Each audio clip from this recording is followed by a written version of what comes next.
Hey y'all, it's me, Kevvie! So I've never done a monthly wrap-up before, but that's because most of what I read has usually been featured in another video already. But this month I've read a bunch of stuff that hasn't been featured in any video, so I figured I'd jump on the wrap-up bandwagon.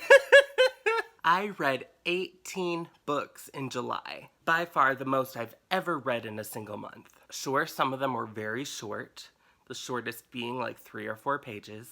But it's still a considerable amount of reading. Now, if I already have a video on one of these, or I intend to make one at some point, I'll still mention it, but much more briefly. Alright, now let's get into it. The first book I read for July was Survive the Night by Riley Sager. I already have a video for it, which will be linked up there. A girl is riding cross-country with a stranger only 2 months after her best friend has been murdered, and the killer still at large. She might now be in the car with her best friend's killer. I really liked this one. Check out my video on it to hear my full thoughts. Next, I read Agatha Christie's Murder at the Vicarage. This was covered in my 4th Agatha Christie video. It's the first Miss Marple story. It was pretty good. After that, I read Dagon by H.P. Lovecraft. I watched Michael K. Vaughn's video on it, and he said it was only 3 or 4 pages, which sold me on it. It was okay. This was my first time reading Lovecraft, and I don't know, I didn't get drawn into that world he built. I feel like maybe his otherworldly stories aren't going to appeal to me as much as the more grounded ones. Like the one with the fish people. I haven't read it, but I've seen videos talking about it, and it sounds awesome. That should probably be my next Lovecraft read whenever I get around to it. Next, I read Murder on the Links and The Big Four, both discussed in my 4th Agatha Christie video. These were the last few Hastings novels I had to read besides Curtain, and I really loved them both. Highly recommend either of them. Then I read A Man Lay Dead by Nio Marsh, with Naomi from Naomi's Bookshelf. Damn, that was still this month? Oh, it seems forever ago. Anyway, I already have a video about this one, linked up here and in the description. Marsh was a contemporary of Christie, and this was her first detective novel featuring her detective Roderick Allen. Next up, I reread my favorite short story of all time, Lamb to the Slaughter by Roald Dahl. I don't want to go into this one too much because I'd like to make a video dedicated to it at some point, but basically, a woman kills her husband with a leg of lamb and then feeds the murder weapon to the detectives while they're working the case. It's so good!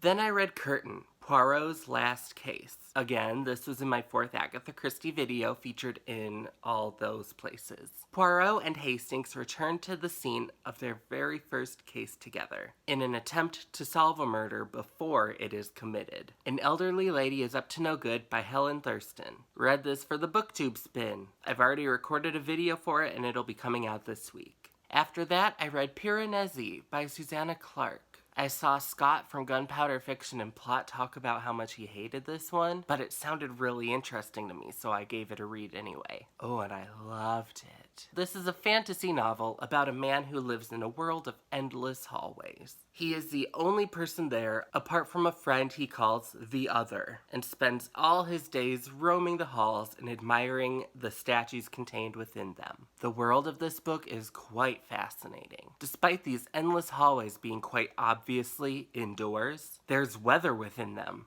including rain and wind and snow. The lower floor is almost entirely flooded, and tides from them often come up to the main floor. There's lots of birds and fish, but no other life forms. Oh, and there's also contained within the halls the skeletons of 13 individuals, of which nothing is known. So this book is all about our protagonist's experiences in the halls and trying to uncover the why and the how of this magical place. An interesting aspect of this book is that while I was reading, I regularly forgot that we were reading about a full-grown man. As he describes the world around him and his interactions with the Other, he does so with this childlike innocence and naivete, taking the Other at his word and not questioning things that are suspicious. He has no suspicions. He also has no memory outside of the halls. His journals document the last 5 or 8 years, and he remembers every single hallway he's ever explored, of which there are thousands, but everything else is lost to him. He was an endearing character in a fascinating world, and I really loved reading this. After this, I read Perfume, Story of a Murderer, with Ange from Ange's Book Chatter. I mentioned it briefly up in the K-Tag video. Basically, it's about a man who was born with an incredibly perceptive sense of smell, and he himself has no scent. None of the odors we normally attribute to humans. Realizing he's different from other people because of his lack of odor, he uses his impeccable perfuming abilities to attempt to create a bottled form of the human fragrance, so he can be perceived as a normal person. This book is fucked up. And not just because he kills over 24 people, but the descriptions of the nasty odors were really disgusting. This book is also filled with shocking sexual behaviors, which pretty much feel like they're only there for shock value and to describe the nasty sexual odors. And the pacing of this book is atrocious. For example, one chapter would be like, this is the master perfumer Baldini. Next chapter says, Baldini was hired to create a replica of this popular perfume. Next chapter, Baldini doesn't know how to replicate this perfume. Next chapter, he's going to steal it. It took so long to say so little when it was clearly apparent where this was going. Jean-Baptiste was going to show up and make the replica for him. It just took forever to get there. Meanwhile, 24 murders are condensed into a single paragraph. Yeah, the pacing was awful. The descriptions made me uncomfortable. I did not enjoy this.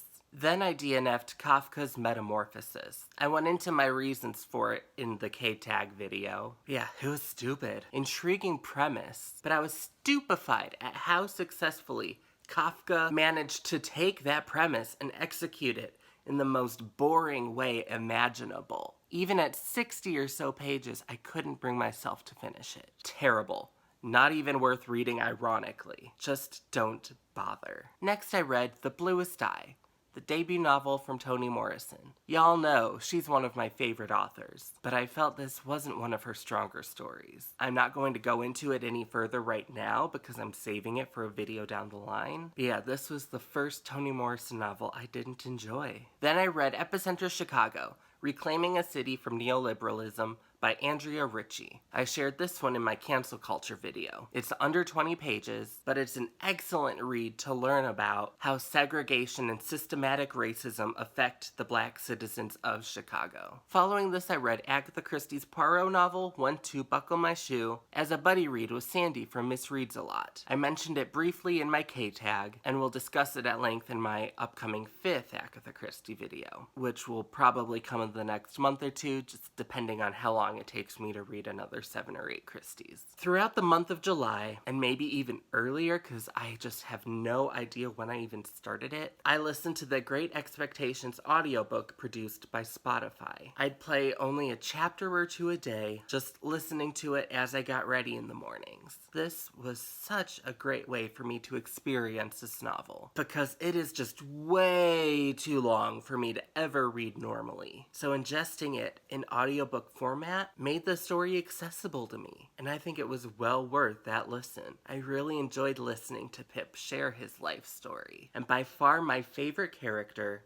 which may be a surprise to some, was Herbert Pocket, the pale young gentleman who went on to become Pip's friend and roommate. Prior to reading, I would have expected Miss Havisham to be my favorite character, because she is such a fascinating and unusual character. And I did enjoy her, but Herbert was just such a sweetheart and a good, kind-hearted friend. I adored reading about their friendship far more than the will they won't they garbage with Estella. Really loved listening to this, and I'm going to continue listening to these Spotify audiobooks. My penultimate read for the month was Night of the Mannequins by Stephen Graham Jones. AJ from AJ Dunn Reads and Writes said this was one of their only 5-star reads of the year, and it was short and its premise sounded interesting, so I thought I'd give it a try. I'm sorry to say I hated it. It's about a stupid teen who thinks a mannequin is trying to kill his friends, so he decides to kill them first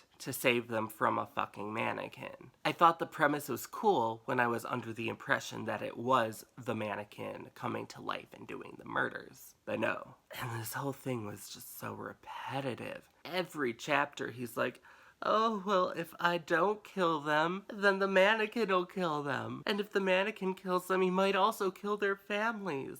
So I'm doing a good thing in saving their families by killing my friends, right? He just asked that same moral quandary over and over and over, and I got so tired of listening to him. I also thought it was just poorly written. One of my biggest grievances with how it was written was the author's habit of quoting characters that we hadn't or had barely met. So-and-so always says such and such thing. Like, why should I care about some NPC's catchphrase? And besides, maybe instead of telling us what they always say, perhaps you could have introduced us to them and had us hear them say it directly? Ugh. It was just so bad. I'm sorry, AJ. I tried. I ended this month by doing the Golden Girls 24-hour ReadAthon, which I've already posted a video about. For the ReadAthon, I read Agatha Christie's At Bertram's Hotel. I really enjoyed it. My full thoughts on the book are in the video linked in all the usual places. So there you have all 18 books I read in the month of July. Holy shit, that was a lot. I thought I'd never surpass my June reading of 13, but I just blew that shit out of the water. Fuck. Have you read any of these? And what's on your August TBR? Let me know in the comments below. Thank you all so much for watching. Don't forget to like and subscribe. And if it pleases and sparkles, I'll see you in the next video. Mwah!